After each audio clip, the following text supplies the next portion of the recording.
Comrades, రేపటి రోజున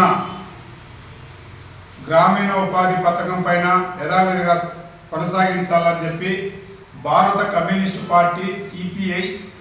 ఆంధ్రప్రదేశ్ వ్యవసాయ కార్మిక సంఘం రాష్ట్ర సమితి,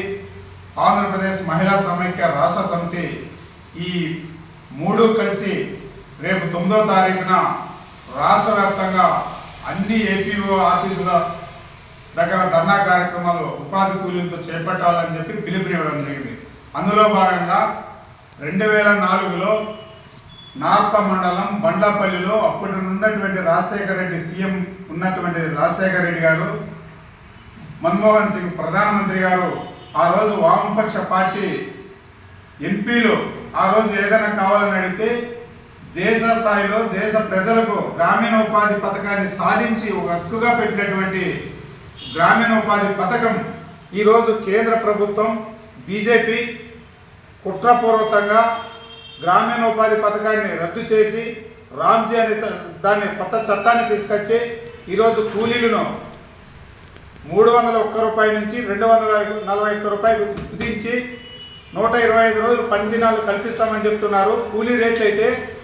3 రోజులు ఉన్నప్పుడు 301 రూపాయలు ఉన్నది, ఇప్పుడు 241 రూపాయలకి కుదించింది. కొన్ని చట్టాలు, గ్రామీణ ఉపాధి పథకంలో ఉన్న చట్టాలన్నీ తుంగలో తొక్కి వాటిని తక్షణమే ఉపసంహరించుకోవాలని చెప్పి మేము కోరుతూ, అదేవిధంగా గ్రామీణ ఉపాధి కూలీలు ఈరోజు ఈ రామ్జీ చట్టం అమలు చేస్తే ఖచ్చితంగా మళ్ళీ గ్రామీణ ప్రాంతాల్లో ఉన్నటువంటి గ్రామీణ ఉపాధి కూలీలు పట్టణాలకు వలసపోయే పరిస్థితి ఏర్పడుతుంది, ప్రమాదం ఉందని చెప్పి మరొకసారి కేంద్ర ప్రభుత్వాన్ని హెచ్చరిస్తూ, అదేవిధంగా గ్రామీణ ఉపాధి పథకం 200 పని రోజులు కల్పించాలి, రోజువారీ కూలీ రేట్లు 700 రూపాయలు కల్పించాలి. అదేవిధంగా గ్రామీణ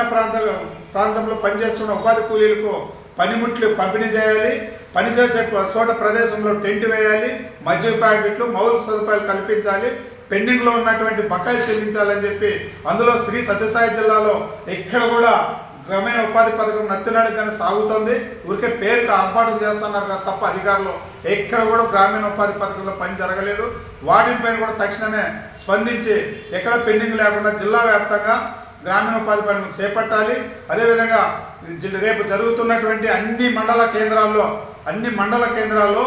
రేపు ఉదయం 10 గంటలకు ధర్నా కార్యక్రమం చేపట్టాలని చెప్పి